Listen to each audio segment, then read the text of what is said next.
नमस्कार बच्चों, आप सभी का स्वागत है आपके अपने चैनल हिंदी बोध पर। आज हम इस वीडियो में पढ़ेंगे क्लास 6 के सिलेबस में शामिल लेसन नंबर 5 अक्षरों का महत्व। और इस पाठ में इस वीडियो में हम हमारी जो टेक्स्ट बुक है, हमारी जो पाठ्य पुस्तक है, उसके प्रश्न अभ्यास करेंगे। तो चलिए शुरू करते हैं हमारा ये वीडियो। सबसे पहला प्रश्न है निबंध से और हमारा प्रश्न है, पाठ में ऐसा क्यों कहा गया है कि अक्षरों के साथ एक नए युग की शुरुआत हुई। ऐसा क्यों कहा कि जब से लेटर्स की जानकारी हुई तब से एक नया युग शुरू हुआ।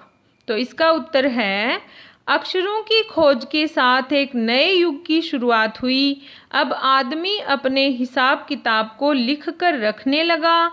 आदमी ने लिखना आरंभ करने से ही इतिहास का आरंभ हुआ और एक पीढ़ी के विचार दूसरी पीढ़ी तक गए।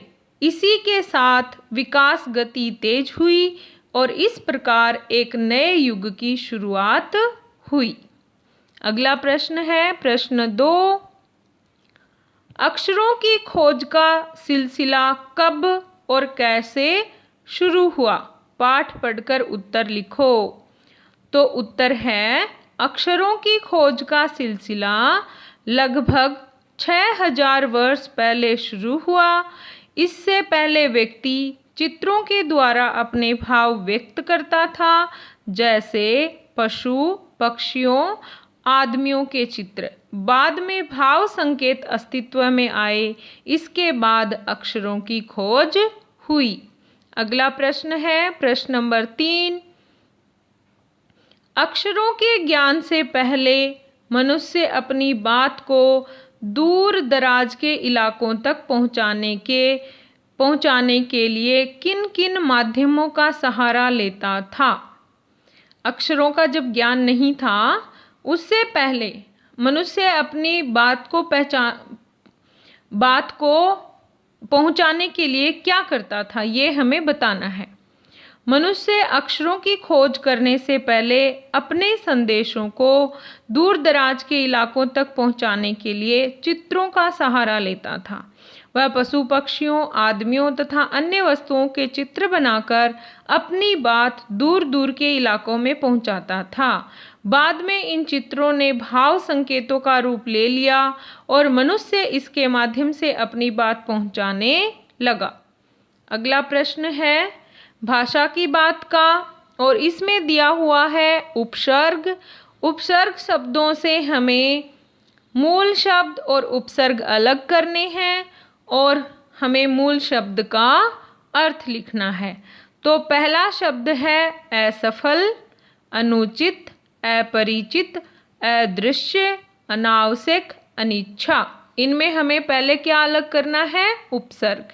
बाद में हमें मूल शब्द लिखना है और बाद में मूल शब्द का अर्थ। यहाँ पर देखिए शब्द है असफल, तो इसमें उपसर्ग क्या होगा, अ। मूल शब्द क्या है, सफल, और सफल का अर्थ क्या होता है, कामयाब। इंग्लिश में क्या बोलते हैं, सक्सेस। अनुचित, अनुचित में क्या होगा, अन उपसर्ग है। उचित क्या है, मूल शब्द है और उचित का अर्थ होता है ठीक, करेक्ट। अदृश्य, अ उपसर्ग है, दृश्य मूल शब्द है और इसका अर्थ है जो दिखाई देता है, जो विजिबल है उसके लिए प्रयुक्त होता है दृश्य, देखना। अनावश्यक, अन उपसर्ग, आवश्यक मूल शब्द, जरूरी इसका अर्थ होगा। आवश्यक मतलब जरूरी। आगे है अपरिचित, अ उपसर्ग, परिचित शब्द मूल शब्द है और इसको कहते हैं जानकार। ये हमारा परिचित है, इसको हम जानते हैं। अनिच्छा, अन उपसर्ग है, इच्छा मूल शब्द है और इच्छा का मतलब होता है चाह। तो ये है पहला प्रश्न भाषा की बात का, जिसमें हमें शब्द दिए हुए हैं और उनमें से उपसर्ग और मूल शब्द अलग करने हैं। आगे हम बात करते हैं अगले प्रश्न की। अगला प्रश्न है 3 जग पानी 1 किलो चीनी। यहाँ रेखांकित हिस्से परिमाणवाचक विशेषण हैं। विशेषण जो संज्ञा और सर्वनाम शब्दों की विशेषता बताते हैं और उनके भाग हैं, उनमें से परिमाणवाचक विशेषण की यहाँ पर बात की गई है, क्योंकि इनका संबंध माप तोल से है। तोलना, मापना, इसका संबंध जिस शब्दों से होता है वहाँ पर परिमाणवाचक विशेषण होते हैं। अब आगे लिखे हुए को पढ़ो। खाली स्थानों में बॉक्स में दिए गए मापतोल के उचित शब्द छांट कर लिखिए। प्याला, कटोरी, एकड़, मीटर, लीटर, किलो, ट्रक, चम्मच। ये हमें शब्द दिए हैं और हमें ये यहाँ पर भरने हैं। जैसे 3 डैश खीर। खीर दूध और चावल की बनाते हैं ना खाने के लिए। तो यहाँ पर हमें बताना है कि ये परिमाणवाचक के लिए आप किसका प्रयोग करोगे। तो यहाँ पर क्या आएगा? तो यहाँ पर उत्तर हमारा होगा कटोरी। 3 कटोरी खीर। अगला है 2 डैश जमीन। तो जमीन के लिए हम कौन से शब्द का प्रयोग करते हैं? एकड़ का प्रयोग करते हैं। 2 एकड़ जमीन।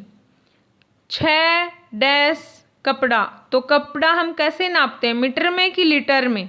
तो कपड़ा हम, आपकी मम्मी कितनी मीटर शर्ट के लिए कपड़ा लाती हैं? तो यहाँ पर क्या आएगा? 6 मीटर कपड़ा। 2 डैश कॉफ़ी। कॉफ़ी पीते हैं तो किस में पीते हैं हम? प्याला। तो यहाँ पर क्या आएगा? कप। सॉरी, कप नहीं है यहाँ पर, 2 प्याला कॉफ़ी होगा। अगला है 1 डैश रेत। तो रेत के लिए किसका प्रयोग होगा? यहाँ पर होगा ट्रक का।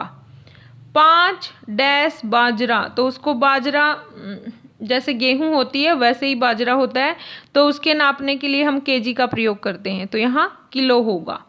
और दूध हम लेते हैं लीटर के हिसाब से, तो 1 लीटर दूध। तो ये थी हमारी भाषा की बात। अगर आपको ये वीडियो पसंद आया है तो लाइक ज़रूर करें। चैनल पर नए हैं तो सब्सक्राइब करें। Thank you.